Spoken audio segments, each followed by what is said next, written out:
Faly niravantsika rehetra ny ambassadeur ny Joshua Elia. Manome voninahitra manokana ny Dadamara Eva ary manome voninahitra ihany koa any Joshua. Tonga indray tsika eo amin'ny fampianarana vaovao. Ny androantsika dia mitondra ny laharana voalohany ny amin'izao andihana fampianarana izay ho aroso indray orinesy izao tontolo izao. Mirary soantsika etra samy hotahina soasady eo ampandenesana izao fampianarana izao, ary dia miantso antsika rehetra andao hiaraka anaraka ny teny, anaraka ny fampianarana. Ny lohateny moa dia hoe Iavà no ny tena anaran'ilay Andriamanitra Abrahama, ary ny ankoatran'izay zany dia tsy izy dikan'izay, izay no porofontsika eto indray. Dia matoa koa fa samy falidontsika ato an-tokantrano ato hiaraka sy hiaino hijery ny fampianarana ny mamarina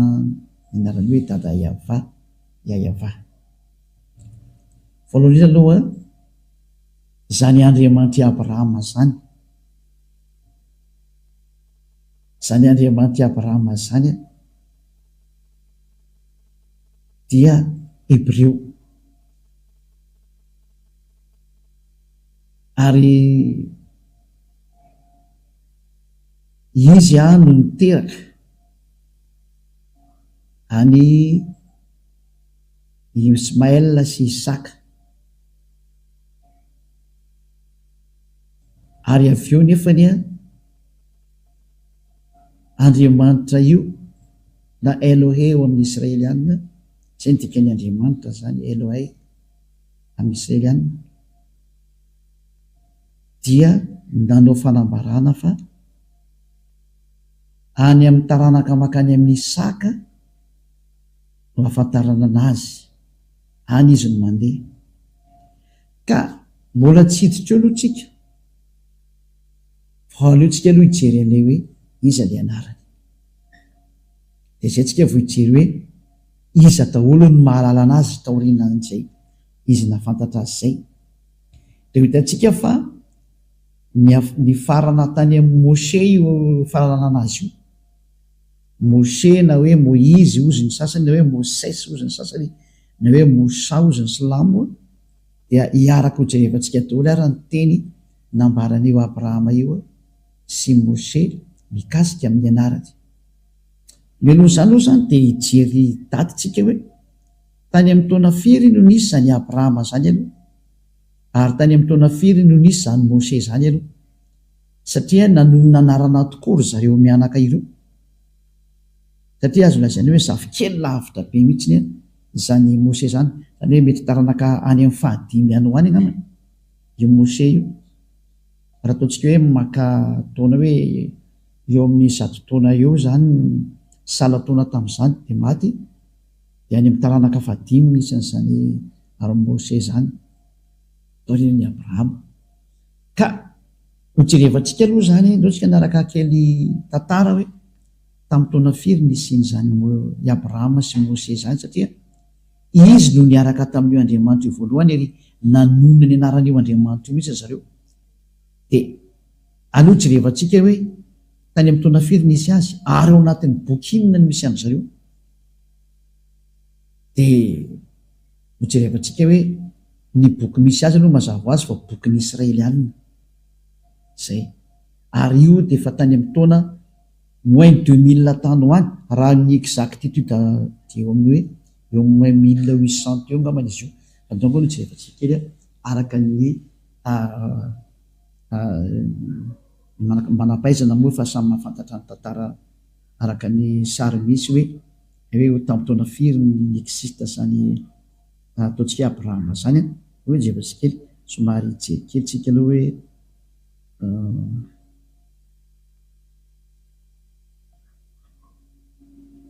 nazo kely tsy maintsy mbola jerentsika ataontsika miadana mihitsy.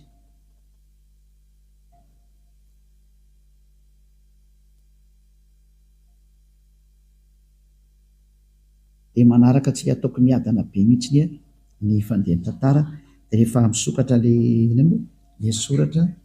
ka mialohan'izay aloha zany dia efa tantarantsika hoe i Abrahama io no niona tamin'io Andriamanitra io voalohany. Dia efa meko moa ny daty araka ny teneko anareo hoe tany amin'ny taona moins 1800 any nisy anazy io. Zay ho jerevako kely vedivedika io. Fa aloha arahantsika maso kely izay sary izay aloha hoe tany ho any nisy an'izay tany amin'ny taona moins 2000. Ary Mose kosany dia tany ho any amin'ny taona moins 1500 manodidina tany zany. Zany hoe fa ela moa ny tantara fa hoe mavoakantsika eto ihany hoe tany amin'ny taona firy no tena nisy anazy io. Ary io Abrahama io no nanonona n'io Andriamanitra io voalohany. Ka izy moa zany amin'ny maha-Hebreo anazy, amin'ny maha-Jiosy anazy, amin'ny maha-Israeliana anazy, satria izy no niteraka an'ireto Israeliana reto, dia ao amin'ireo Israeliana reo zany hitantsika ny boky. Zay zany izy andaraka kely an'ilay tantarantsika dia tsy maintsy alefantsika araka ny tokony izy dia hitanareo tsara hoe tena voaporofo mihitsiny fa zany Abrahama zany dia tany aloha be tany, dia Mose koa tany aloha be tany, ary izy mianakareo niara-niantsona io Andriamanitra io dia hojerevantsika izy le nantsony. Dia ho hitanareo tsara fa le nantsony izy mianaka ireo dia le hoe Yahva. Ary tao amin'ny andro Mose moa dia tena lasa hoe Yahva. Zay zany hoe tena mipetraka tsara mihitsy zany le anarana hoe io Yahva io no raha ny Andriamanitra Abrahama io le tsy tia fahotana ary tsy tia mpanao ratsy. Izay le voalazany amin'ny Isia 7:5-12 Isia 7:5-12 hoe indro ny tanany avatsy fa mavonjy ary ny sofiny tsy ladalovana fa mary. Isia moa zany dia manana n'Andriamanitra ny Andriamanitra Abrahama ihany ny Andriamanitra Isia satria mpaminany Israelianina daholo reo. Zany hoe tia resantsika zany dia zareo Israelianina satria Abrahama dia razamben'ny Israelianina ary reo Israelianina reo no tena niaraka taminy. Jerevantsika daholo izy. Zay no mahatonga ny hoe ao amin'ny bokin'ny Israelianina no hitanao tantaran'io Abrahama io fa tsy any amin'ny boky hafa mihitsy fa ao amin'ny bokin'ny Israelianina.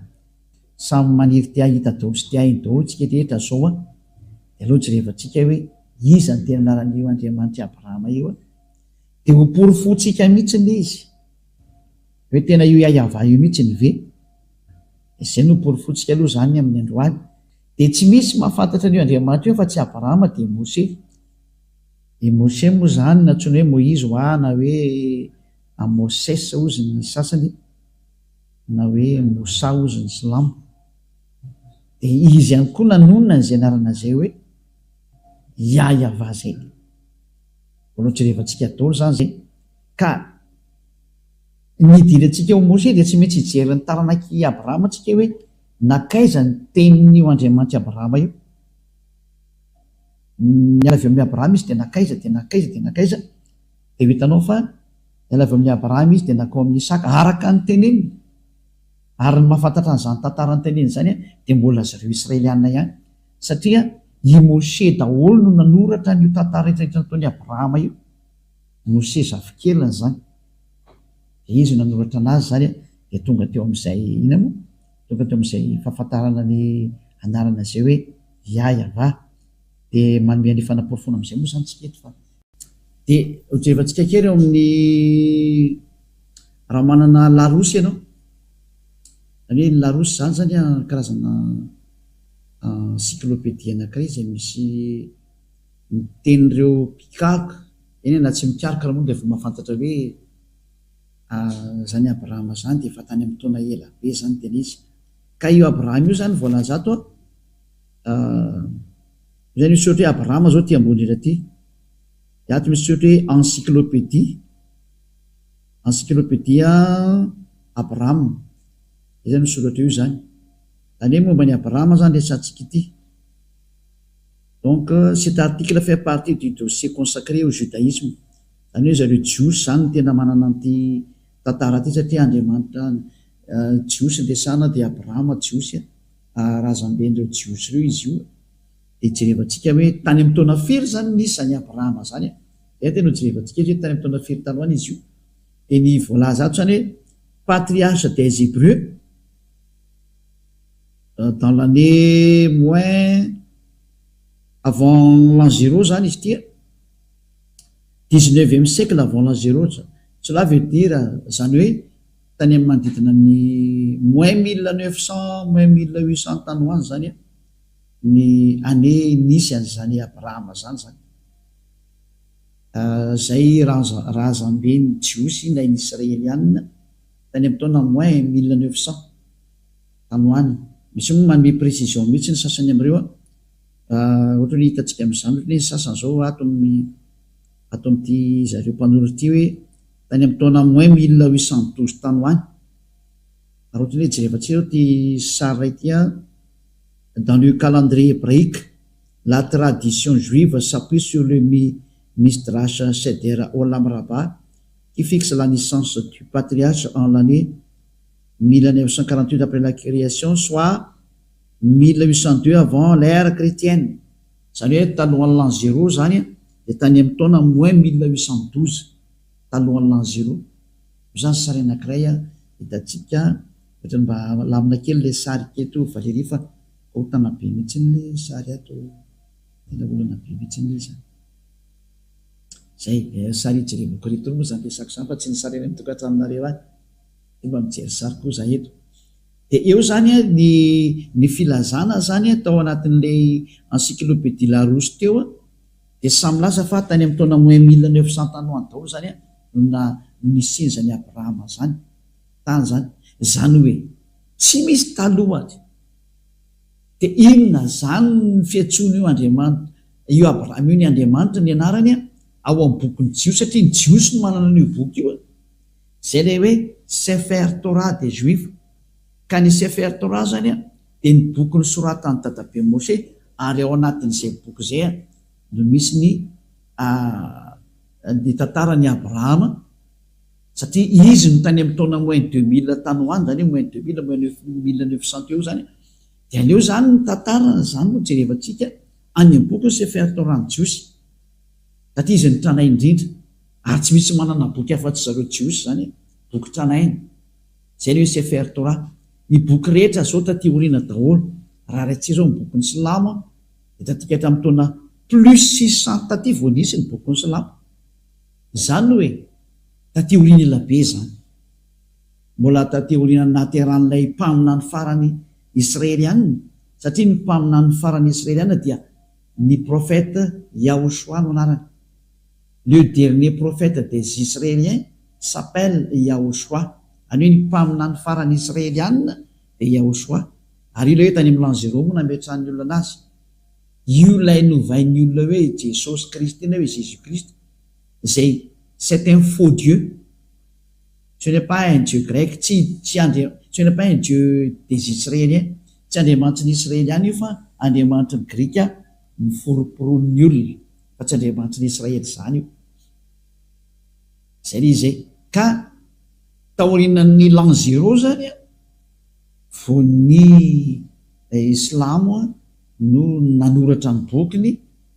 ka noho zany taraiky be le izy. Tsy maintsy ny zavatra original tany aloha no jerevantsika ny marina,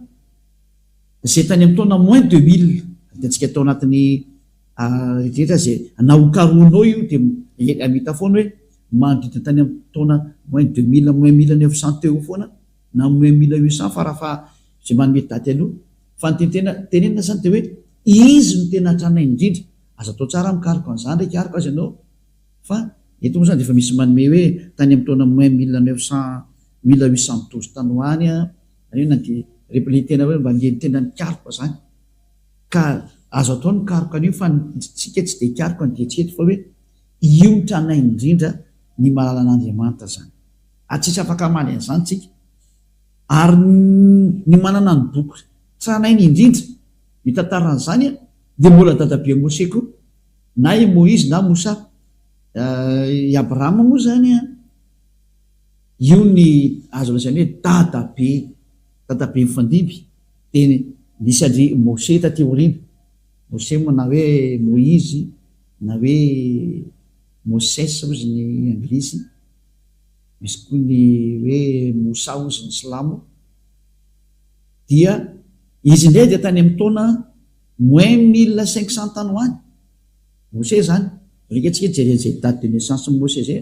atsika approximative andray izy aloha de jerevantsika tandray aloha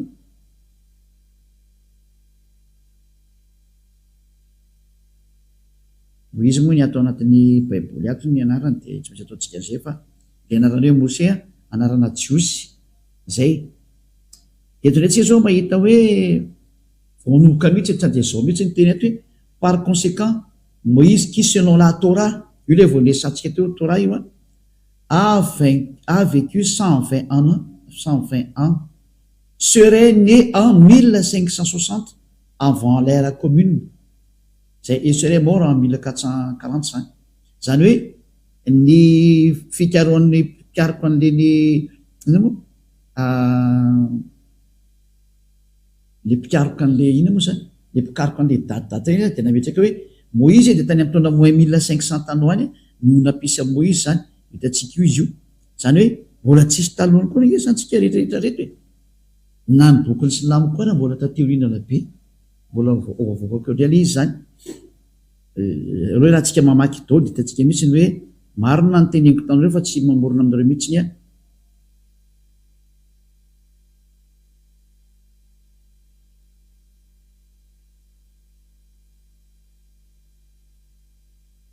i databe Moïse ndray zany de araka ny voateo tany amin'ny taona moins 1500 tany alohan'ny l'an 0 zany dikan'izay ny tena nisy iny atsika jery toerakafa ndray aloha mbola tsy hidirantsika ty aloha fa jery toerakafa atsika aloha satria ato tsy ny tantara ty anakaiky aty fa hijery anakaiky atsy ty le nivovakitsika teo aloha jery hafa tsika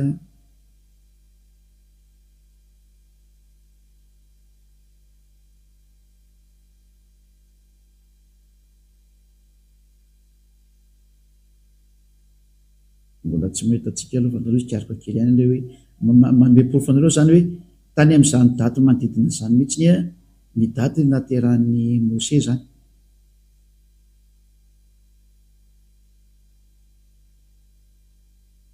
izy zao misy anakaiky koa satria araka ny fikaroana natao aloha afaka mikaroka daholo nareo na nareo koa raha mba afaka mikaroka koa de ny tindray zao ato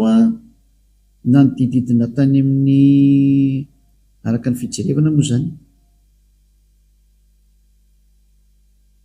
tsy hitako ny mentidy eo izy ty portrait de Moïse non Moïse ben Amram de la tribu de Lévi zany hoe taranaka ny Lévi izy zany naissance tany amin'ny taona moins 1280 tany hoany zany hoe fanakaiky tany moins 1250 moa zany zany hoe Mose zany sy Abrahama de samy tany aloha be tany daholo tany moins 1900 ny dadabe eny de ny zanany ndray taty amin'ny taona moins 1500 normal zany satria taoriana zany de nisy le hoe fitondrana zanak'Israely ho andiry tany Egypta mandiry teo amin'ny 700 taona teo ka raha ny 1900 anatsorana ny na 1700 teo zany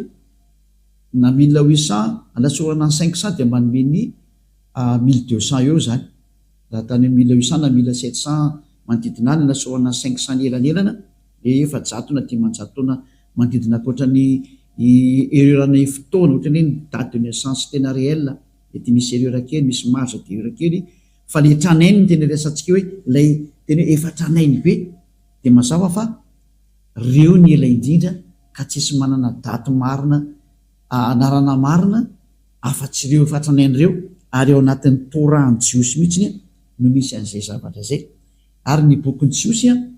no atao hoe Sefer Torah reo ny boky tranainy indrindra zany hoe tsy misy manana boky tranainy indrindra mikasika an'io tantaran'ny Abrahama io afa-tsy ny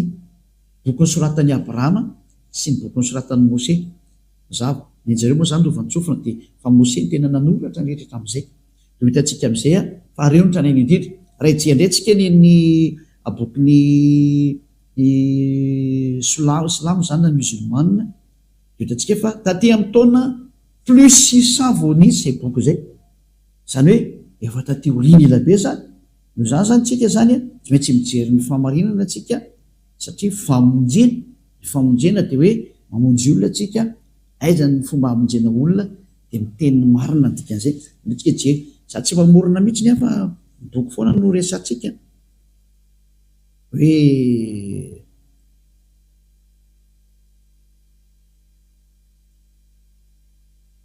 aloha rahantsika kely a.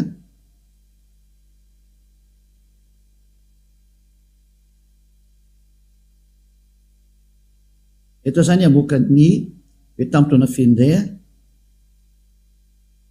nivoan'ny bokyny Silamo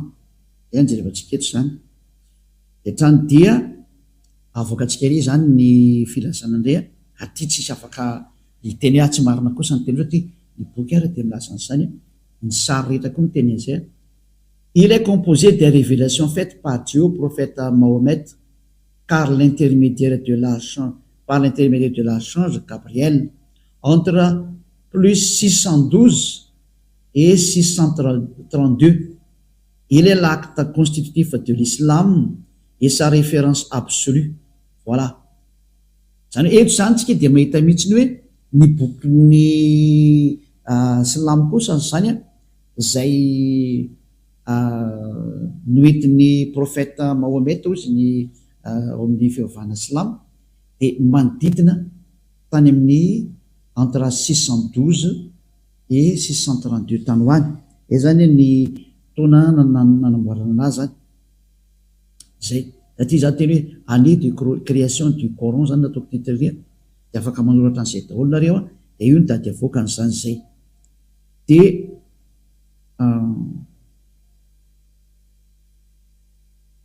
tindray misy mbola fanazavana anankiray. Quand est sorti le Coran, les plus anciennes versions complètes du Coran dateraient du 9e siècle. 9e siècle. Des fragments très rares pourraient remonter à la fin du 7e siècle ou du début du 8e siècle. Zany hoe tokoa zany dia misy milaza indray hoe somary tatika hatramin'ny taona moins 600 taty ho any daholo zany izy, zay ny tena tinitenina zany zay. Ary izy nanoratra ny Coran voalaza ato mihitsy mazava teo fa anatin'ny bokinareo any daholo zany. Dia ny voalohany dia tany moa zany dia ilay mpitarika anazy efa akitsika tanareo tany dia tony anisan'ny mpanoratra tony dia ny kalifa Abu Bakr tany amin'ny taona 1632 1634. Reto zany efa ilay mpanoratra taty aoriana fa ny créateur an'ilay izy dia efa hitantsika tanareo tanikatra hoe ny prophète Mahomet no nanoratra an'izany Coran zany, ny bokin'ny Coran zany tamin'ny alalan'ny fanambarana zany mazava ho azy Gabriel archange, anjely Gabriel zany raha mijery dia tany amin'ny taona 1612 sy misy 1632 tany ho any zany. Dia mazava ho azy zany fa raha izay sary nresantsika teo zay dia ny manana ny tranainy indrindra ny amin'ny teresaka Andriamanitra Abrahama ity, satria moa tsy ny Silamo koa miteny hoe Andriamanitra Abrahama, ny azy moa teny hoe Ibrahima ny anaran'ny anjaloany fa Elia miteny hoe Abrahama satria ilay izy tany amin'ny bokin'ny Jiosy no ahitana anazy voalohany dia ny Jiosy nanona hoe Abrahama dia zany hoe ilay Andriamanitra Abrahama zany dia tena i Abrahama mihitsy, zay no anaran'izay. Ary satria moa samy miaraka milaza fa samy miteraka ny Ismaël sy Moïse ireo na i Mose Isaka samy miaraka niteraka ireo dia mitovy ihany zany le izy ny dikan'izay sary io satria i Abrahama dia niteraka ny Isaka sy Ismaël tokoa. Dia zay mitokontsika hoe miverintsika ny amin'ilay anarana original dia ilay nitenen'ny Mose ary tenen'ny Abrahama dia ny Andriamanitra Abrahama sy Mose zany iza eto jerefantsika amin'izay ary any amin'ny Sefer Torah. Ino atao hoe Sefer Torah? Ny bokin'ny Sefer Torah dia ny boky tranainy indrindra ny soratan'i Mose, zay ny atao hoe Sefer Torah, boky nosoratan'i Mose io. Ary boky nosoratan'i Mose io ao anatin'io ny tantaran'i Abrahama, ary anatin'io ny tantaran'i Mose niarahany tamin'ny Andriamanitra sy ny niarahany tamin'ny reto Israelianina reto. Ka raha vao mino Mose ianao zany dia mino ny Abrahama dia tsy maintsy jerevantsika ny tantara original araka ny bokyny jiosy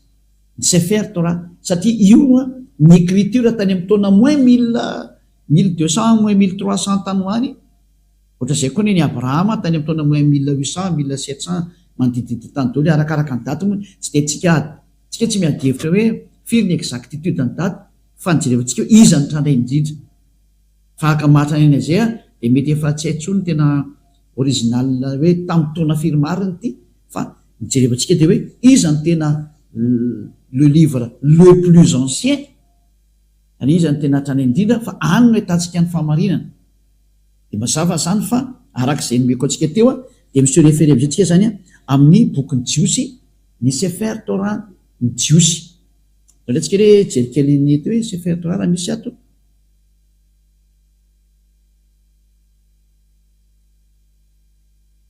zany hoe manometsika ana foana zany hoe zao ny fomba fijeryn'ny fahamarinana dia afaka midinenao koa re afaka mijery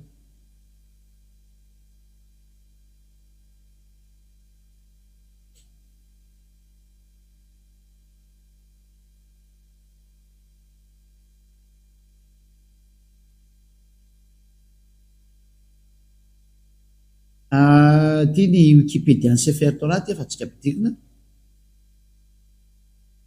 le Sefer Torah en hébreu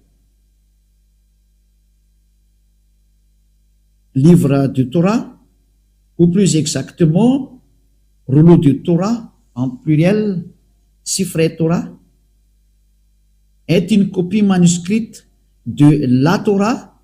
ou Pentateuch, le livre le plus saint et révéré du judaïsme. Io zany izy dia milaza mihitsiny hoe ny Sefer Torah dia ny bokyny jiosy ilay tena tany aloha tranainy indrindra zany zay ny tiana tenena amin'izay sary zay zany araka ny voalaza ato zany dia ao anatin'eo zany moa ny teny nambaran'ny Moshe livre de Moshe na atao hoe Pentateuch zany production d'un Sefer Torah eo ambany indray selon la loi juive un Sefer Torah ou Sifrei Torah est une copie du texte hébreu des 5 livres de Moïse c'est le Pentateuch Pentateuch zany zay ka eto zany lay atao Sefer Torah zany dia lay boky 5 sorata amin'ny Moshe zay le hoe Pentateuch zany mazavazany amin'izay hoantsika rehetra zany hoe ny Sefer Torah zany misy ny original ny boky ny sorata amin'ny Moshe ilay tany amin'ny taona moins 1200 na moins 1300 tany alohan'ny l'an 0 io zany tranainy indrindra mazava ho azy zany fa raha hijery anarany Andriamanitra Abrahama zany tsika dia hijery ny anarany araka ny bokyny Sefer Torah ny jiosy io ary tsika manana to Elia manana mandao jerevantsika tola hoe nanonona an'io anarany tokoa ve Abrahama dia anaran'io Andriamanitra io dia iza ny anarana nytonon'ny Abrahama satria zareo ny tranainy zany zany hoe zay tateoriana zany mazava ho azy fa tsy azo considérena ny antony raha mahita ny original ve ianao tsy eleo hoe mankany ny original automatika ingezany ka rehefa ho any amin'ny original tsika ny anarany Andriamanitra marina original dia aloha zay nytonoany Abrahama sy Moshe no jerevantsika iza ny tonono zareo araka ny Sefer Torah ny jiosy satria mazava be hoe livre en Torah dia ny sorata Moshe hitantsika io le Pentateuch zany io livre de Moshe io livre de Moïse ny atao hoe Pentateuch zany io misy an'io entre parenthèse mangamanga io livre de Moïse na Pentateuch zany hoe ny Pentateuch zany soratra Moïse zany hoe ny boky 5 Genesis Exodus Numérie Leviticus ary Deutéronomie zay moa zany livre soratany Moshe zany fa misy ny tantarany Abrahama kosany misy ny tenin'ny Abrahama teo amin'ny bokyny Genesis ndao tsika ry hijery ny tenin'ny Abrahama raha ny antsoan'io Andriamanitra io izy dia iza le nantsoiny araka ny bokyny jiosy atria dia mahay an'izany daholo ny rehetrarehetrany amariko fa zany tsy misy fanaratsiana n'iza mihitsy zany tandremo fa zany Elia zany dia mpamonjy olona ary mpanavitra olona dia misintona ny olo hoe andao hitodika any amin'ilay tena Andriamanitra marina, mamonjy, manala ny fahotana ary tsy tia fahotana. Satria ny objectif an'io Andriamanitra Abraham io dia manala olona fahotana ary mametraka olona, rendre quelqu'un parfait, zany hoe atao izay atonga olona anankiray ho parfait. Ary tia Andriamanitra Abraham toy communauté izay anarana hoe Yahva ho jerevantsika, dia lasa parfait ny olona miaraka aminy. Ary tia olona miresaka aminareo ty ny parfait voalohany eto ambonin'ny tany Elia. Raha tsy zavy hoe zahay hiantsonareo hoe ndao hiaraka amin'ny Andriamanitra Abraham izay tena maro io, fa izay miaraka aminy hoe tena lasa parfait rehefa avy eo hoe tsy mihaino mpanota zany io Andriamanitra io, ary tsy mihain'ny olona tsy tanteraka. Ho resantsika daoly moa zany fa leo dia tsy kelikely aloha dia ho porofoko aminareo amin'izay olombela rehetrarehetra fa mpanota daholo rehetrarehetra reo. Na misy miteny ary any hoe zay tsy mpanota dia mbola mpandainga koa ianao, fa mpanota daholo nareo. Fa ny ateo tsy mpanota dia miantso ny Andriamanitra Abraham hoe Yahva io. Dao rehefa tsika raha ny tenin'ny Mose mikasika ny dadabe Abrahama zany, vaketsika aloha amin'ny teny gasy, lasa ilay teny gasy teo aloha amerina kely karoka an'izy teo.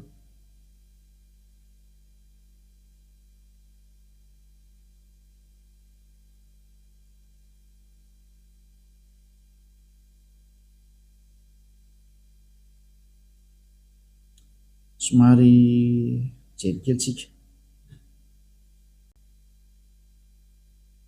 Genesis 13:4 dia tao amin'ny tany izay nisy ilay altara nataony tamin'ny voalohany izy, ary dia niantso ny anarany Yahva teo Abrahama. Ny Abrahama zany dia niantso an'ilay Andriamanitra tanàna hoe Yahva. Dao tsika ry hijery an'io anarany tokoa tsika amin'ny teny jiosy, satria ty zao ohatra ianao teny gasy ange fa sy teny hebrea. Dao vakitsika ary ny teny jiosy zany, dia vakitsika ny teny hebreo amin'ny bokiny Sefer Torah jiosy. Amaky an'ity zany tsika zao.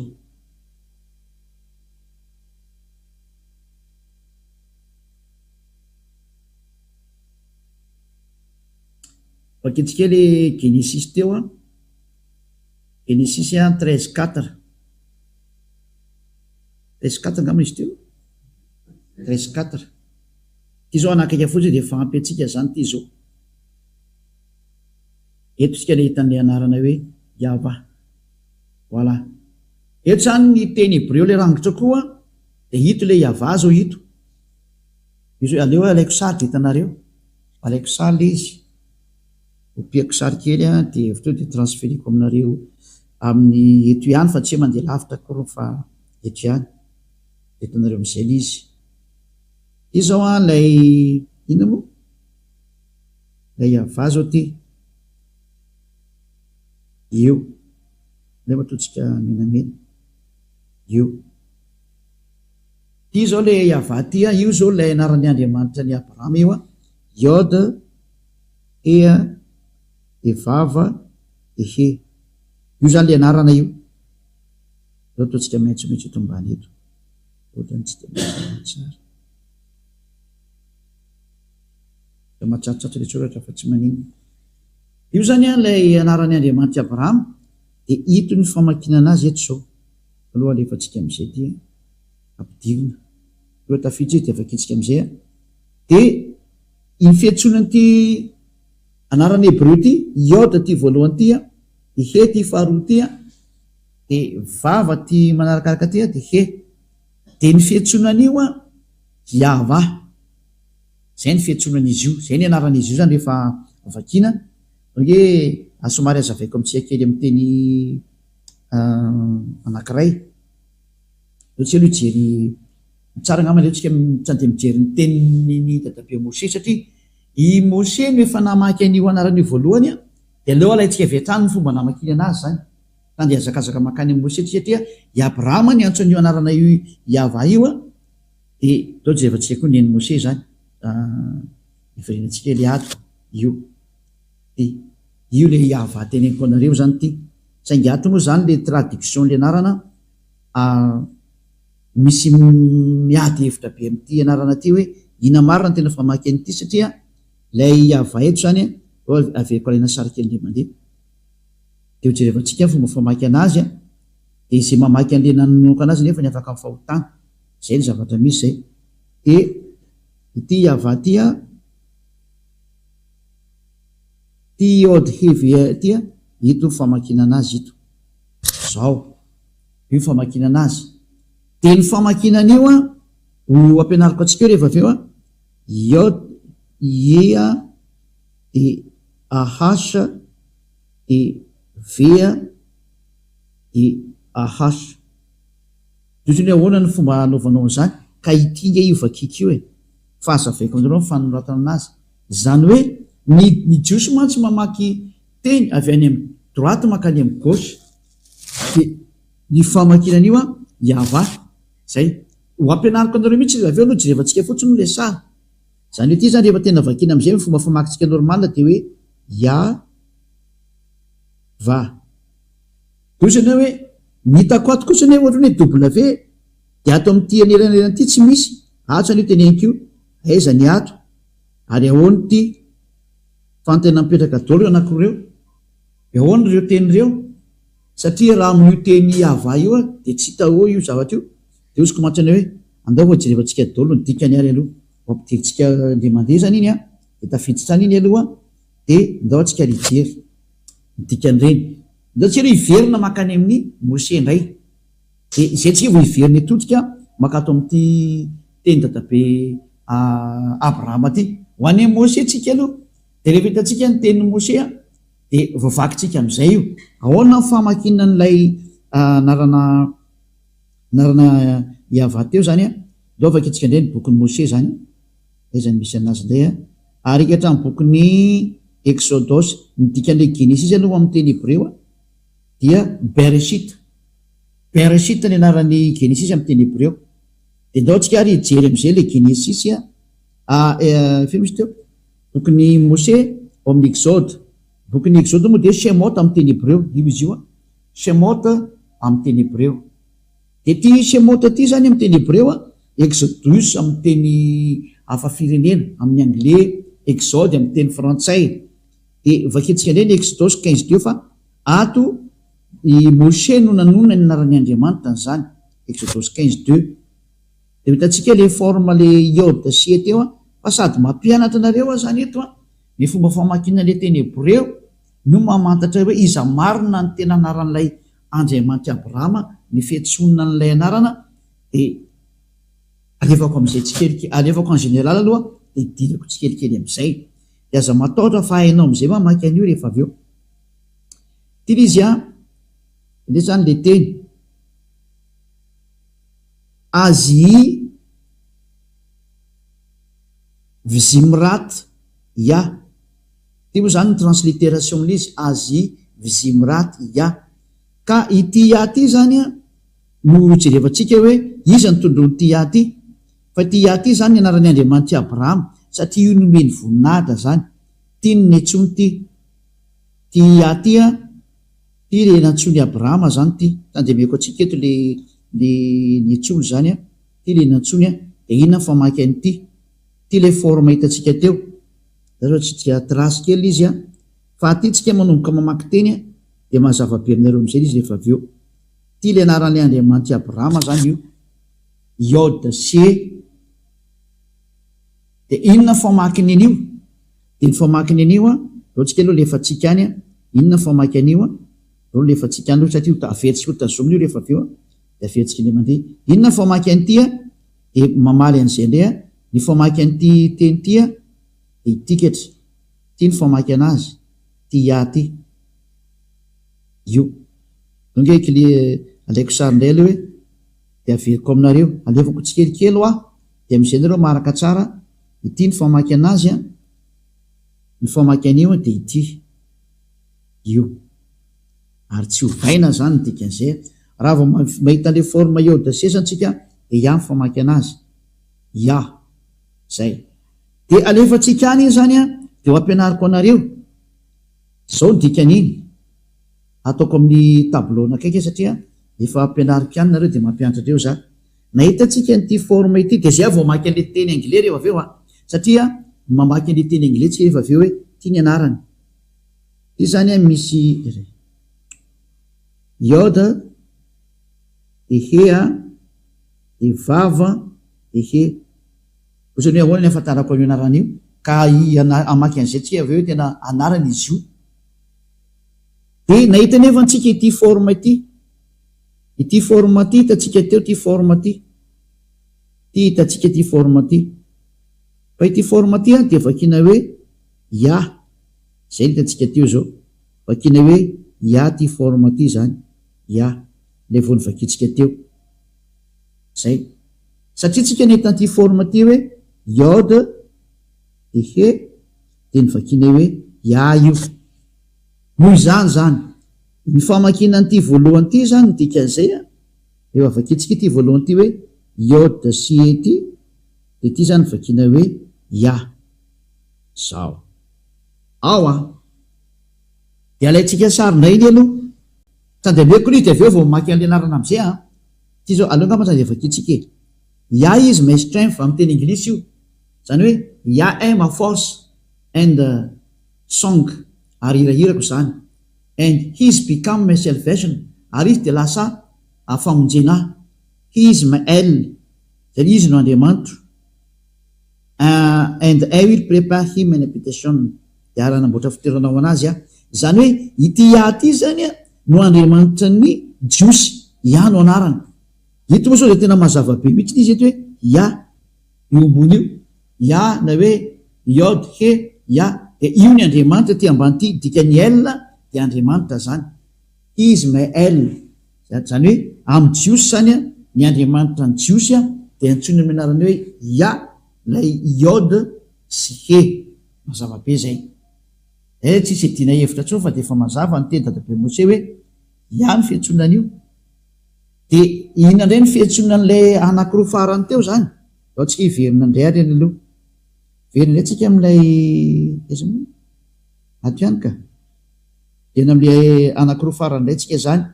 ito ndray atsika efa nahitan'le forma hoe iode sie saingy ato ndray moa nataony hoe yaoe nefa antsika teo vao nahita mihitsiny hoe ato am'ty transliteration ty de tsy ahoe mihitsy ny vilo hoe navoan'le katolika romane hoe iaveo zy ny katolika romane satria ato amin'ny transliteration dia iava ny fiantsonana azy ato zany alaitsika sary ndray la izy de mihitsy ndray moa teny hoe iao io fa tsy iava zany de vakitsika ndray la izy hoe disy koa zany sary zany fa ny famakinan'io afetsika ndray manjely izy ny famakinany ty revetsika alaina sary ndray mandeha fa voakitika izy teo de zao araka nampianarako anareo azy zao oke izy ataotsika ty zao izy ty zao le soratra zao de ny fandikanan'io zany ity akaiky neto ty hany ity voalohany ty fa hitatsika fa iaty efa mivakitsika teo ia ny famaky an'io de ahoana ndray raha ny famakinany ty faharoa farany ty le ato zany ty faritsatyny azy moa gauche vers la droite de ahoana nyfanoratana ny ty le vava sy vava lavalava ehe ahoana ndray ny famakinan'io de ny famakinan'io zay zareo de w a h de eo le natonga dolo amy teny hoe oa fa tsy hoa famaky an'io fa va amy jiosy ny jiosy de mamaky an'io hoe va ohatsy rehefa tsika aloha zay teny zay hoe aiza manamarina fa amy jiosy ny w de ve ny famakinana azy de andreo ndray tsika jery ina moa karazana encyclopédie akaiky amin'ny Wikipédia ny jerevantsika anazy somary jery taratra an'izay ndray tsika zany ndreo tsika jery kely taratra an'izay sary zay moa voatikako sa mbola ao apidiko izy de ndreo tsika jery encyclopédie mitantaran'izay ina moa hoe vava ny fiantsonan'izy io somary jery kely fikaroana aloha amin'ny teny jiosy le izy hoe ahoana ny famakiana ny w eo amin'ny jiosy dia ny jiosy tena nanao fantsiana ny teniny fa ny famakinana ny w amin'ny jiosy a dia tena vava na hoe ve ny famakinana azy ho jerefa tsikatona izy a fahitako le izy zany azo reo ampidirina amin'izay ity a dia wikipedia na te wikipedia moa zany dia ny mpikaroka maneran-tany manam-paiza maneran-tany zay mpanao ny fikarona momba ny amin'ny teny amin'ny chiffre amin'ny lettre hoe ahoana fomba famakinana ny w izy zareo a dia ny famakinana ny w izy zareo a ty tany amin'ny taona moins 200 tany a ary zareo soferim jiosy no nohatra nyity sofera jiosy da to hoe sofera dia le mpanoratra ny sefer tora ena to hoe sofera am'zareo dia reto mpanoratra ireto a no nanao fanambarana tany amin'ny taona moins 200 io hitantsika io tany amin'ny taona moins 200 tanoany talohan'ny lan zéro zay reto hoe BCE io zany talohan'le BCE zany lan zéro considéran'io a dia talohan'ny lan zéro zany ny daty a moins 200 dia namoaka fanambarana ny jiosy maneran-tany tany amin'ny taona moins 200 tany fa ny famakinana ny lettre w am'zareo a dia tsy w hoe o fa ve ny famakinan'io any am'zareo any ary tsisy afaka hiady amiko izy ny tompon'ny teny a dia tsy hanao hafa firenena kory ny andeha maly an'zareo fa adalàna zany aty izy koa manana ny cultureny a ary manana ny civilisationna zay hitantsika eto zany lay vava ty zao ny lettre vava teo nresatsika ty hoe vava ny anara izy io amin'ny teny hebreo a de mampiandra le teny hebreo dia mamay mamaky teny hebreo tsika tany dia mahafantatra hoe marina ny teniny Elia ambassadeur-ny Yahosoa fa tena ve ny fiantsonan'io io zany le vava lettre hebreo izy io atao ambonitsika mahita hoe aketsika Israel description of that followers but on the pronunciation of moderne standard Israel hébreu zany hoe ty zany ny fanitsina ny teny hebreo zay ny diso'ny olona dia nahitsiny zareo zany hoe filazana description zany filazana ny fitenenana mikasika ny prononciation araka ny fantsina moderne standard ny teny hebreo zay prononciation zany izy ty io mazava-be so ohatra hoe prononciation io raha tsy mety eny angitsy anao dia fanazaveko tana hoe ny fanononana ny teny hebreo a araka ny fanonany hebreo anazy standard mihitsy moa ny filazana azy a Israel hébreu io lettre hébreu zany izy ty Israeli hébreu zany hoe teny hebreu zany izy ty a dia nanao fanambarana ny hebreu zany fa tsisy afaka hiady aminazy fa izy manana ny tenino ay ohatra anao zao malagasy manana fomba fiteninao eno ka rehefa zareo azy idiranao ny fiteniny mahafantatra ny tokony ataony amin'ny teniny izy ka rehefa izy namoaka etiny fa makinay io dia tsy idiranao lalina zay fanazy zay ary zay olona nanaraka an'izany tsy mpitenenany zareo zany a ka nandeha mahitsy a tahaka ny Eliatra dia miteny izy zao ny famakian'io a dia tsy manota intsony zay miaraka amin'ny Andriamanitra Abrahama io zay mantsy ny objectif lasa olona tanteraka tsy mety manao ratsy intsony a satria mahafantatra le anarana marina rehefa hainao le anarana marina dia tena tsy manota intsony nao aorianan'izay eo a le lettre vava dia io le soratra vava hitantsika io a dia io le hitantsika fiteneza vava dia fomba fanononana io izy ve azy ny vogue zany hoe ve ny famakiana izy io zany ato mantsy ny prononciation ato ambony ato tany ohatry hoe prononciation approximate western européenne équivalent zany hoe mitovy amin'le fiteniny européenne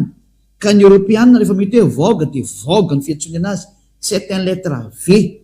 donc io zany ny fiantsony lettre vavy amin'ny teny hebreo a araka ny nanonany Abrahama sy Moshe anazy dia V ny fiantsony an'le W iny fa tsy WO ohatra ny nataon'ny sasany fa tena V direct mihitsiny a raha izay jery encyclopédie anakaiky indray tsika aloha Wikipédia anankiray satria hitantsika isa fa Wikipédia io a eo ambony io hébreu alphabet a wikipedia.org eo ambony io zao hitantsika tsara wikipedia.org zany zay hébreu alphabet de mazava tsara anao zany fa resaka alfabe tya araka ny alfabe hébreu. De jerintsika Wikipédia anankiray indray araka an'izay sary zay a, jerevantsika indray ato ambony ato mbola misy Wikipédia anankiray. Izy ty koa zany tany amin'ny taonina mbola tany amin'ny -200 ihany koa ty, ary ity izy tena voakan'zareo tao anatin'ny système photo kananiana, phéniciana, ramiana ary hébreu. Zany hoe ity fanononana ny teny hébreu ty zany dia avetsika tsara eto alphabet hébreu lay ty araka ny Wikipédia foana iry ambony hoe wikipedia.org eo amban'le hoe Andriamanitra Abraham eo wikipedia.org. Anitantsika eo zany hoe teny jiosy zany izy ty. De l'alphabet hébreu zany tena alphabet consonant zany hoe abjad. De ato ambany eto am'izay tsy zany ijery am'izay hoe tany amin'ny taona -200 talohan'ny l'an 0 indray nisy izy io de hojerevantsika indray ny fanononana tamin'izany fotoana zany. De ahoana ny fanonona ny lettre V de anao jerevantsika ato indray izy ny fanonona ny lettre V ry zareo de ity indray le vavy ty, io le vava WAW. De ahoana ny fanoratana anazy, ny fanonona anazy io V mivaravara be ny fanonona anazy V. De ndao hoe jerevantsika ato ambony ato hoe phonème. Ny phonème zany de son an'le izy mihitsy atao hoe phonème. Hoe rehefa miantso an'io nom io anao de ohatrany ahoana ny nom io de hoe V, tena V mihitsy V, fa tsy hoe O fa V, va zay. Izay le hoe napetrany ato zany ny phonème an'izy io V mivaravara be io. Motrika fahitanao ndraiky io V io zany fiantsoanan'le vavy io V de io le vava io. Ny phonème an'izy io zany nany rehefa tononona amin'ny vavasinina eny izy de V ny fanoratana azy araka ny Wikipédia. Zany hoe tsy misy olona mahazo mamaly tsony fa ny vava tena V mihitsy ny fiantsonana azy. Ndao ry ivehinantsika am'izay ary le teny hébreu nefa jerevantsika tany aloha teo zany ivehinantsika am'izay izy satria efa nalaintsika sary le izy de melony akatsika sary anazy de leo zany anoratra aloha soratako mihitsy le nampianariko anareo teo de fafatsika aloha ty zao de averitsika afaky soratana am'izay le izy dahoarany ty zao le voalohany Yod de He. De ny famaky an'ity izy ny jiosy le voalohany ty zany tia toko eto ambany eto zany ny famaky an'ity de ty zany I. De ny famaky an'ity Ahas. Zay ny famaky an'io tokotsotra mihitsy izy donc zany rehefa tambatra le izy de tena soratantsika amin'ny normal de lasa mivadika hoe ya, soratantsika eto am'izany hoe ya zany ny famakinan'io ya. Zay mazava zay io zany ny dadabe Moshe ny antso an'io de tsy azonao lavina fa rehefa mahita an'io forme io anao zany de ihany fiantsony dadabe Moshe an'io. De etindray tsika ary am'le W aloha ratsika sary ty aloha de rehefa tsika any iny de efa afaka mijery an'iny nareo rehefa avy eo de rehefa tsika any iny zany io le iafa tafiditra amoaka sary ndray tsika zany lay WAH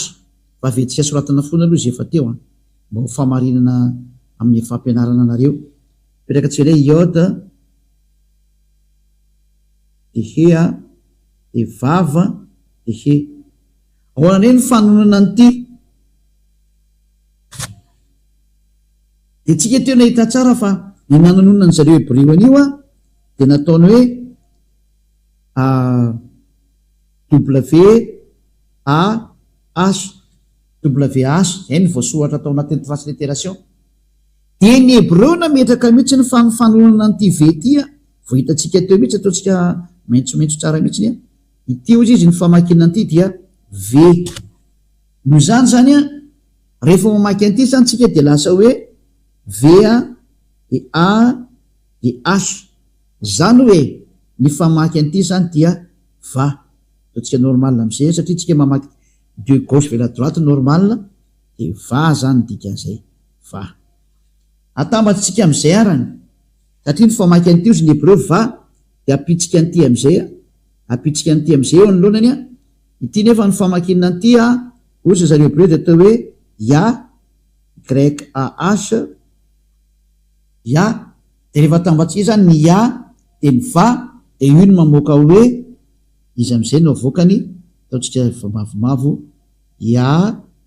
de voalohany zany le iodc ary va vas io le iava ntononony dadabe mosea yava zay hitatsika zao le fanomanana ny 4 lettres hébreu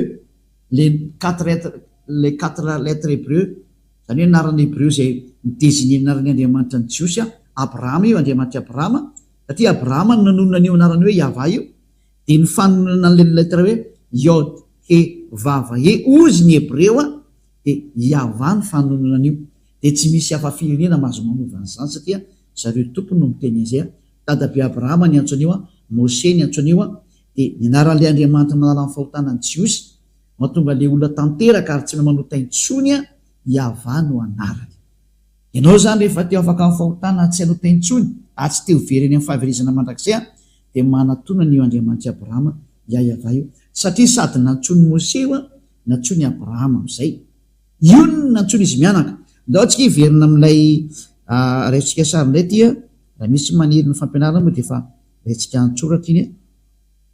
efa tsika niany iny zany verina am'izay tsika zany am'le tena soratra hébreu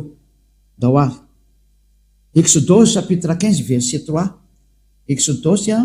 chapitre 15 verset 3 zao ndray moko zany ny fandehan'le teny eto zany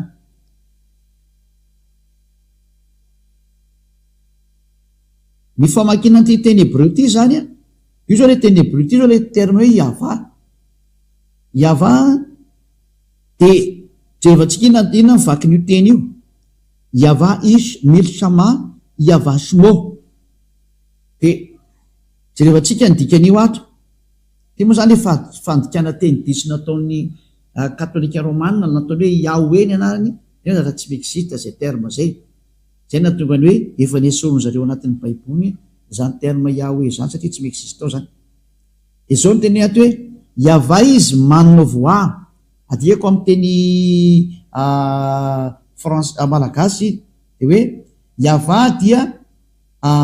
lehilahy ho amin'ny miady mpiady izy zany dikan'izany yava izy his name yava ny anarany to moa zany hoe dika teny diso to ny aveto satria tsy izy ireo dika teny katolika romana reny de tsy raisitsika fa satria nadika avy amin'ny teny katolika romana mandika teny io fa ny original le tiany original teny yava is milchama yava shmo original fa transcription mbola tsy complet de zay natonga anazy ny complété ke zao ny tena fiantsonan'io ary zao ny tena anaran'io amin'ny Jiosy de ny dikany shmo anarana zay ny mahatonga anazy hoe yava is his name dikany name zany anarana zany zany hoe yava no anarana hitareo zao fe na ny katolika romana koa raha nandiso an'io samy nandiso ny protestanta nanao hoe Jehova katolika romana nanao hoe Yahvé de samy lasa mpanota dao izy rehetrarehetra de tsy haiko zany le anareo na mba inona ny antsonareo any samy manontany tena dolo nareo any hoe iza le nantsonareo zay miantso any Andriamanitra Abrahama samy mamadibadika ny boky soratanareo any nareo rehetrarehetra fa ny bokyny Jiosy de milaza sady afa-pahotana sy tsy manota intsony zay miaraka amin'le anarana ny teneny dadabe Abrahama sy dadabe Mose ny anarana ny teneny dadabe Abrahama de yava ary ny fiantsonan'ilay ray anaran'le ray amin'ny voalohany hoe iodc de hoe ya de zay no mahatonga ny anaran'ny io Andriamanitra Abrahama io hoe yava ary zay niantso an'izany anarana zany de lasa tanteraka daholo ary lasa tsy mahay manota intsony ary zay ny planio Andriamanitra io tena izy ho lasa tsy mpanota ny olona ho lasa tanteraka ny olona ho lasa olo-marina le olona tena manana ny fiainana manak'izay anjaranao zay maheno anary aloha zany zao mieritreritra mbola hanompo Andriamanitra tsy izy venao mbola hanaraka Andriamanitra diso anarana venao zay na tonga nanome an'le daty teo zay na tonga nanome an'le daty teo hoe jereva am'izay le anareo izy nantsonareo any nanome daty zao ho an'ny sefer torany Jiosy momba ny Abrahama momba ny Mose de nanome daty koa de samy mandray resona am'zay satria samy nandiso daholo angeny nareo olombelona rehetra nanome daty koa ny bokyny Silamo eo tany amin'ny taona plus 6 iny vao navoaka ny zareo. De iza zany no naranao raisitsika zany raha tena hivavaka marina ianao. De valy raha tena hivavaka ianao andana miverina ny original de ho afaka mifahotany ianao tsy hanota intsony ianao ho lasa parfait ianao ary araka amin'ny Andriamanitra Abrahama io ianao. Zay zany ny lesona antsika androany namantatra hoe iza le anaran'ny Andriamanitra Abrahama tena marina fa ny ankoatran'io de tsy izy daholo. De mazava azy ny anaran'ny Andriamanitra Abrahama tena marina dia Yahweh. Ary nantsoiny Isaia io any amin'ny Isaia toko fa misy 24 ngamany izy. Isaia 26:4 mosa 24:4 tsy tadidiko tsara izy. Isaia hoe natsoiny Isaia mpaminany mihitsy izy io. Zay vako raha ato le izy.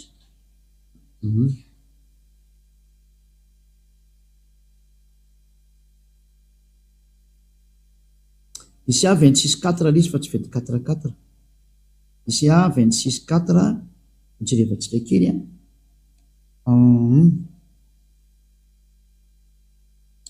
boky Isaia toko fa 9:20 de voateny ato mihitsy araka ny transliteration sy ny phonème zany mazava azy miaraka amreo. Isaia 26:4 ao amin'ny bokyny Sefer Torah Jiosy. Sefer Torah Jiosy ty vakitsika ity io izy io. Io zany le rangotra koa ny Jiosy io io lay soratra Jiosy io fa tsika tsy andany andro rehefa misy dikateny to akaiky to de aleontsika mandika an'le dikateny. Abitso va iava adeyad kibia iava io izy io fa mitambatra tsara io iava tena mazava be mihitsy io. Tena ny anarany dada Iava zany de hoe iava ary tena miaraka tsara izy io. Io rahantsika mahita be ny vandravanao hoe araisiko soratra hoe tena ny fiantsonana azy de tena atao hoe Iava mihitsy izy. Rahantsika nahita teo nao ke jevantsika tsara le soratra io tsika hoe ia zao ty de ny toyny ty Iava ito le soratra ito gasikely fa disitsika no le to alefa amizay tia any iny tafiditra any iny de ty le soratra zao tia io tanareo io i zao le ia ty ambony ty ambony ty zao le ia io ampovoany io izy io de midina atao amba satria droite vers la gauche de ty le toy ty Iava ty ambany ty io zany le Iava fa tena milahatra tsara mihitsy dao alaiko sary de mihinanareo de hitanareo tsara fa hoe tsy tanay izy zany de ndao metsika hoe tena fiantsonana azy mihitsy ny hoe Iava io zay ty zao le ia ty io le ia de ty ny toy rehefa aveo io ny toy Iava zay de hitanareo tsara fa tena anarana fiantsonana azy mihitsy le hoe Iava ka zay ny anaran'le Andriamanitra Abrahama Iava no anarany. De matoka zany fa voaraintsika am'izay le hoe ny anaran'ny Andriamanitra Abrahama zay tonoiny dadabe Mose ary meny Elia teto am'izay ny fanazavana le anarana Jiosy zay tena mahatonga olona parfait ary non pécheur non sineur any hoe tsy manota intsony de zany anarana zany no antsoina hoe Iava Andriamanitra Abrahama io zany rehefa tsy niantso an'izay anao de diso io Andriamanitra anao io. Niantso Andriamanitra tsy izy ianao ary vao fitaka ny teny izy de ifitiavana moa ny Elia niantso atsika sady misintona atsika iaino hoe jerevo Andriamanitra Abrahama io fa io le tena mpamonjy io. De ho jerevantsika am'izay hoe rehefa niantso an'io ary dadabe Abrahama sy dadabe Mose tany amin'ny taona 1000 tany hoany mahery-tany tsisy talohany. Ny bokyny Silamo zao tateoriana plus 600 taty taoriana elabe zany tena taoriana elabe fa ny bokyny Jiosy Sefer Torah kosany tany amin'ny taona -1500 -1800 tany hoany zay zany nitraneny indrindra ka raha izay nitraneny indrindra asaiko anao zany tsy azo toerina zany le teny dikan'izay fa ny marina zany de ny tenin'ny dadabe Abrahama sy dadabe Mose ary niantso an'io Andriamanitra io izy mianaka tamin'ny anarana hoe Yahva. Konjerevantsika teo zao zay ahitantsika teo. Donc nampikely an'izay teny zay avy faranako anazany am'izay mba afapo tsara mihitsy nareo no jery kely amin'ny tika teny gasy aloha de zay ho avantsika rikatra amin'ny teny manaraka izy somary kaliko kely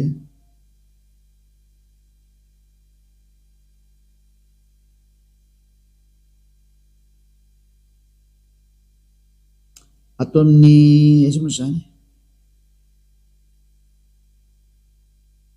Genesis 21-23 donc tsika jery an'izay Genesis 21-23 zay Genesis 21-23 na hoe Bereshit moa zany filaza azy atao amin'ny Genesis 21-23 mbola toy n'le teny teo apiko zany le izy Genesis 21-23 de hitatsika ato fa tena niantsonarany Andriamanitra mihitsy izy amin'ny anarana hoe Yahva.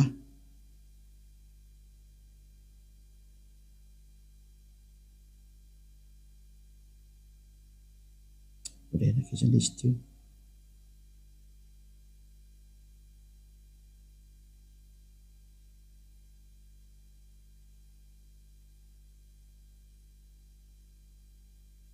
vingtième 33 nijerevantsika fa tsy 23 vingtième 33 nijerevantsika kely azafady indrindra ho an'izay manaraka fa 33 le izy fa tsy 23 vingtième 33 ngaman'izay 33 iaty izy ty indray le rangotra koa ty de io anaran'ilay Andriamanitra Abrahama zao io mipetraka eo ampovoany io le Yod he Vav he io le alphabet hébreu Yahva zany anaran'izy io. Hitantsika tsara hoe ao amin'ny Genesis 21-33 de mbola miteny mihitsy le Bereshit Vahita Eshel Biver Shava Vaikrasham Bshem Yahva Eloham Elolam safady indrindra io le terme hoe Yahva foana zany hoe Abrahama zany de tena niantso mihitsy le anarana hoe Yahva. Avaketsika ndray amin'ny teny anglisy adivoko aminareo and Abraham planted a grove in Beersheba and called there on the name of Yahva the everlasting. Any hoe niantso naran'Andriamanitra rehefa nametraka zavatra atao amin'ny toerana anankiray zany ataontsika malakilaky ny dikateny satria asa lavitra ny teny zany. Zany hoe eo zany tsika de mahita mihitsy ny hoe Abrahama de tena niantso toko sy andininy telo zao nomeko anareo teo tomy Genesis 12 de Genesis 13 de tena hoe Genesis 21-33 ny farany hoe tena niantso n'io Andriamanitra io izy tamin'ny anarana hoe Yahva. Ny Andriamanitra Abrahama zany zay tany amin'ny taona moins 1900 sy Moshe tany taona moins 1200 1300 tamany de tsy izy anaran'le Andriamanitra ny fa Yahva. Rehefa tsy izay zany de tena diso ianao ary manekenao diso satria manino famonjeny ty fitiavana anao vonjena ty tsy resakina fa hoe andao vonjena ny fanahinao. Rehefa teo vonjena zany fanahinao de maiza menao zay. Rehefa tsy teo vonjena ny fanahinao de aza rina de vita fa ho an'izay olona mitady famonjena maiza meno ny tenin'ny Elia fa famonjena nataon'ny Elia anavotra anao. Nijery ndray tsika manaraka zany hoe de inona ny toy izay satria rehefa ohatra anao zany ka manaraka an'izay teny Andriamanitra Abrahama zay de nakaiza io Abrahama io no resaka rehefa avy io Andriamanitra Abrahama io niresaka anakaiza izy io ary aiza ny teny enona farany iza ny tokony menona amin'ny farany zany ho resatsika indray zay manomboka amin'ny fampianarana manaraka zay efa tsy hoenareo mety rapitso mety afaka pitso fa teo zany de fandeha de enotsika indray toy ny hoe nakaiza izay dadabe Andriamanitra dadabe Abrahama zay nakaiza iza no mitondra n'izay mbola famarinana zay aiza io Andriamanitra io zany niaraka amin'ny iza io Andriamanitra Abrahama io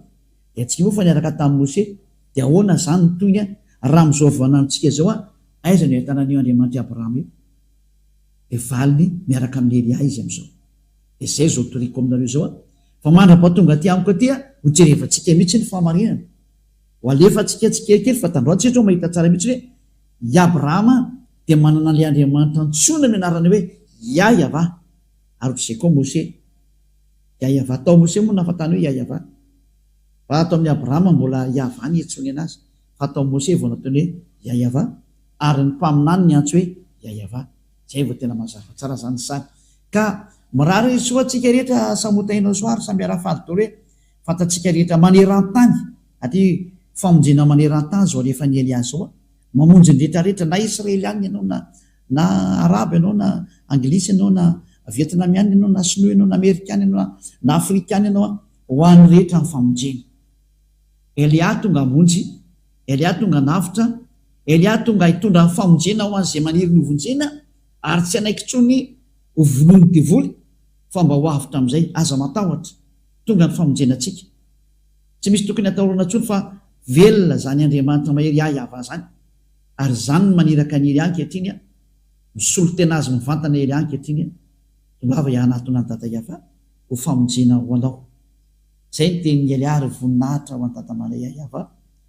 voninahitra ho koa an'ilay mpaminany faran'izay ny rany. Resantsika mihitsy ny momba ny mpaminany farany io, ary ny mpaminany faran'izay ny rany io dada malala Yahava io ny anarany dia Yahoshua. Arojerevantsika mihitsy ny hoe iza io Yahoshua io, ho tonga any mantsy tsika. Ahoana ny teny nambaran'io dada Yahava io, inona ny tenen'io Andriamanitra Abrahama io, ho jerevantsika. Dia satria ny tanjona ho afaka amin'ny fahotana ary ho tsy manota intsony. Ary ny olona hitanao mitoreto Elia, ilay olona tsy manota intsony eto ambony tany, ary ilay olona tanteraka noho ny amin'ny fiarahany amin'ny dada malala Yahava, andao hiaraka amin'ny Elia ianao. Voninahitra ho an'ny dada malala Yahava ary afaka tsika. Sotrapetsaka dada malala Yahava, noho ny amin'ny teny izy nomenao, fa ny teny nomenao tena fitiavana ary famonjena, mampisaintsaina ny olona rehetra eto ambony tany hoe ho aiza ianao. Elia mangataka dada malala Yahava, aza vela vonony devoly tsony ny olona fa ampy zay, be zay efa maty leona tsikondreo ny amin'ny elo any zay. Vonjeo ny olona dada malala Yahava, zany ny angatany Elia amina, hamonjy ny olona ary hanavitra ny olona, ary iaino ny tenin'ilay mpaminany farany izay mbola ho azy avy akoatra amin'ny Tsipiriany mihitsy, ny hatsarany zany mpaminany farany zany Yahoshua manana. Dada malala Yahava maneho ny voninay tao sy ny herinay, amin'ny anarany Yahoshua. Halleluja, amen. Dia mirary soatsika rehetra samotainao soa ho amin'ny fitohizan'ny fampianarana amin'ny manaraka indray, veloma tompoko.